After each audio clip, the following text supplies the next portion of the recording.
Hello friends, welcome back to my channel. So இந்த வீடியோவில் என்ன பார்க்க போகிறோம்னா, tnebயோட எப்படி ஆதார் லிங்க் பண்ணுறது அப்படிங்கிறத பற்றி தான் இந்த வீடியோவில் பார்க்க போகிறோம். ஸோ இதோட லாஸ்ட் டேட் வந்து பார்த்திங்கன்னா டிசம்பர் 30 வரையும் வந்து கொடுத்துருக்காங்க. அதுக்குள்ளார வந்து லிங்க் பண்ணிடுங்க. ஸோ லிங்க் பண்ணலை அப்படின்னா வந்து பார்த்திங்கன்னா உங்களுக்கு நீங்கள் ஆன்லைனில் வந்து பேமெண்ட் வந்து பண்ண முடியாது, நேரில் போய் தான் பண்ணுற மாதிரி இருக்கும் அப்படிங்கிற மாதிரி சொல்லியிருக்காங்க. ஸோ ஃபஸ்ட்டு லிங்க் பண்ணுறதுக்கு வந்து பார்த்திங்கன்னா நான் டிஸ்கிரிப்ஷனில் ஒரு லிங்க் கொடுத்துருக்கேன். ஸோ அந்த லிங்க்கை கிளிக் பண்ணிங்களா டேரெக்டாக இந்த பேஜுக்கு வந்து வந்துடுவீங்க. ஸோ இதில் வந்து பார்த்திங்கன்னா டொமஸ்டிக்கில் யூஸ் பண்ணுறீங்க, அதாவது வீட்டில் யூஸ் பண்ணுற எல்லாருமே வந்து பார்த்திங்கன்னா கம்பல்சரி வந்து ஆதார் லிங்க் பண்ணணும் அப்படிங்கிற மாதிரி வந்து சொல்லியிருக்காங்க. ஸோ சிம்பிளாகவே லிங்க் பண்ணிக்கலாம் வீட்டிலேருந்து, இல்லைனா உங்களுடைய மொபைல் ஃபோன் மூலிமாவே லிங்க் பண்ணிக்க முடியும். ஸோ நான் வந்து இந்த வீடியோ கீழே டிஸ்கிரிப்ஷனில் லிங்க் கொடுத்துருக்கேன். அந்த லிங்க் கிளிக் பண்ணிங்களா இந்த பேஜுக்கு டேரெக்டாக நீங்கள் வந்துடுவீங்க. ஸோ இந்த பேஜுக்கு வந்ததுக்கப்புறம் வந்து பார்த்திங்கன்னா உங்களுக்கு சர்வீஸ் கனெக்ஷன் நம்பர் அப்படின்னு கொடுத்துருப்பாங்க. ஸோ இதில் வந்து பார்த்திங்கன்னா நீங்கள் ஆல்ரெடி உங்களோட டிஎன்ஏபியில் வந்து பேமெண்ட் வந்து பண்ணியிருப்பீங்க. ஸோ இல்லைனா அந்த இபி கார்டு எடுத்து வந்து பார்த்தீங்கன்னா தெரியும். ஸோ அதில் வந்து பார்த்திங்கன்னா உங்களுடைய சர்வீஸ் நம்பர் வந்து கொடுத்துருப்பாங்க. ஸோ அந்த சர்வீஸ் நம்பரை எடுத்து இதில் வந்து என்டர் பண்ணிடுங்க. ஸோ என்டர் பண்ணதுக்கப்புறம் பார்த்திங்கன்னா கீழே வந்து பார்த்திங்கன்னா என்டர் மொபைல் நம்பர் அப்படின்ட்டு இருக்கும். ஸோ அந்த ஆப்ஷனில் உங்களுடைய மொபைல் நம்பரை என்டர் பண்ணிடுங்க. ஸோ இதில் வந்து பார்த்திங்கன்னா உங்களுடைய டிஎன்இபியில் லிங்க் பண்ணி வச்சுக்கிற அந்த மொபைல் நம்பர் தான் என்டர் பண்ணணும் அப்படிங்கிறது அவசியம் இல்லை. ஸோ நீங்கள் நார்மலாக யூஸ் பண்ணுற அந்த மொபைல் நம்பரே இதில் வந்து என்டர் பண்ணிக்கலாம்.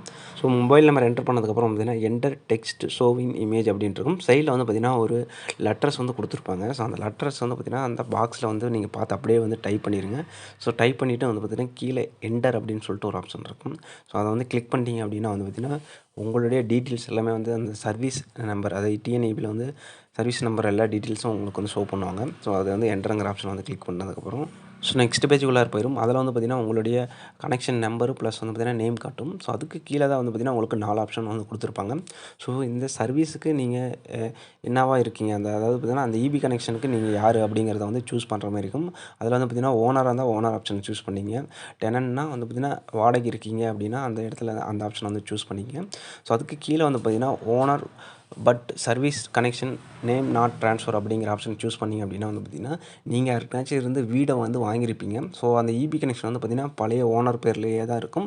பட் வந்து பார்த்திங்கன்னா நேம் மட்டும் வந்து பார்த்திங்கன்னா இன்னும் ட்ரான்ஸ்ஃபர் பண்ணாமல் இருக்கும். ஸோ அந்த இபியில் அவரோட நேம் மட்டும் தான் இருக்கும். ஸோ அந்த அதுமாரி இருக்கிற பட்சத்தில் வந்து பார்த்திங்கன்னா அந்த ஆப்ஷன் வந்து சூஸ் பண்ணிங்க. ஸோ இப்போ கரண்ட்டில் ஓனர் வந்து நீங்களாக தான் இருப்பீங்க. பட் வந்து பார்த்திங்கன்னா நீங்கள் நேம் வந்து ட்ரான்ஸ்ஃபர் பண்ணாமல் இருந்தீங்கன்னா அந்த ஆப்ஷன் வந்து சூஸ் பண்ணிங்க. ஸோ அதுக்கு கீழே வந்து பார்த்திங்கன்னா ரிலேட்டிவாக இருந்தீங்க அப்படின்னா நீங்கள் அந்த 4வது ஆப்ஷன் வந்து சூஸ் பண்ணிக்கலாம். ஸோ இது எந்த ஆப்ஷனை வந்து சூஸ் பண்ணுறீங்க அப்படிங்கிறது வந்து ஃபஸ்ட்டு செலக்ட் பண்ணிக்கங்க. ஸோ நீங்கள் எந்த கேட்டகரியில் இருக்கீங்க அப்படிங்கிறத ஃபஸ்ட்டு செலக்ட் பண்ணிவிட்டு கீழே வந்து ஆதார் நம்பர் வந்து என்டர் பண்ண சொல்லுவாங்க. ஸோ உங்கள்கிட்ட வந்து பார்த்திங்கன்னா 2-3 இபி கனெக்ஷன் வந்து ஒரே நேமில் இருக்குது அப்படின்னா வந்து பார்த்திங்கன்னா ஸோ ஃபஸ்ட்டு ப்ரிஃபரன்ஸாக வந்து பார்த்திங்கன்னா நீங்கள் யூஸ் பண்ணுற அந்த வீட்டுக்கு வந்து பார்த்திங்கன்னா உங்களுடைய நம்பரை வந்து லிங்க் பண்ணிங்க. ஸோ நீங்கள் வாடகை நிறைய வீடு வச்சுருக்கீங்க அப்படின்னாலும் பிரச்சனை இல்லை. ஸோ மற்ற ஆப்ஷனை சூஸ் பண்ணி நீங்கள் வந்து பார்த்திங்கன்னா இன்னொரு ஆதாரை வந்து லிங்க் பண்ணிங்க, உங்களுடைய ஆதாரை லிங்க் பண்ணாமல். ஸோ நீங்கள் ஆதார் நம்பரை கீழே வந்து என்டர் பண்ணிட்டு ஸோ ஐ அக்செப்ட் வந்து பார்த்திங்கன்னா கொடுத்துட்டு அப்புறம் வந்து சென்ட் ஓடிபி அப்படிங்கிறது வந்து கொடுத்துருங்க. கொடுத்ததுக்கப்புறம் வந்து பார்த்திங்கன்னா உங்களுடைய ஆதாரில் லிங்க் பண்ணி வச்சுக்கிற அந்த மொபைல் நம்பருக்கு ஒரு ஓடிபி வரும். ஸோ அந்த ஓடிபி எடுத்து இதில் வந்து என்டர் பண்ணிட்டு சப்மிட் கொடுத்துட்டீங்க அப்படின்னா வந்து பார்த்திங்கன்னா உங்களுடைய டிஎன்இபியோட ஆதார் வந்து லிங்க் ஆயிரும். ஸோ நீங்கள் வந்து டிஎன்இபியோட ஆதார் வந்து லிங்க் பண்ணல அப்படின்னா வந்து பார்த்திங்கன்னா நீங்கள் ஆன்லைனில் தான் வந்து பேமெண்ட் பண்ண முடியாதுன்னு சொல்லியிருக்காங்க. நேரில் வந்து பேமெண்ட் பண்ணிக்கலாம். ஸோ இப்போ வந்து பார்த்திங்கன்னா நமக்கு வந்து மெசேஜ் வந்துடும், இது வந்து ஆதார் டீட்டெயில் சக்ஸஸ்ஃபுல்லி வந்து பார்த்திங்கன்னா உங்களுடைய டிஎன்இபி சர்வீஸோட வந்து லிங்க் ஆயிடுச்சு அப்படின்னு சொல்லிட்டு. ஸோ அதில் வந்து பார்த்திங்கன்னா உங்களுடைய நேம் ப்ளஸ் வந்து பார்த்திங்கன்னா உங்களுடைய அட்ரஸ்ஸு, ஸோ ஆதார் நேம் எல்லாமே வந்து காட்டிடுவாங்க. ஸோ இந்த வீடியோ பிடிச்சிருக்குன்னு நினைக்கிறேன். தேங்க்யூ ஃபார் வாட்சிங்.